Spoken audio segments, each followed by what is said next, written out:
اللهم بفضل حمدك يا ربنا وبحمد فضلك ملء السنا صل اللهم وسلم وبارك اللهم وكرم وتحنن وتمنن على مبعوث رحمة العالمين وسراج الدنيا والدين وصاحب الإمامة بين المرسلين وولي كل كرامة في الأولين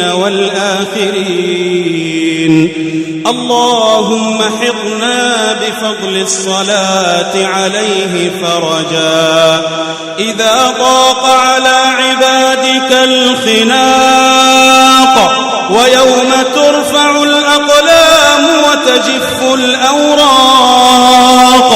إذا التفت الساق بالساق وحان وداع الدنيا وحل بالموت الفراق اللهم صل وسلم وبارك على نبينا محمد وعلى آله وصحبه أجمعين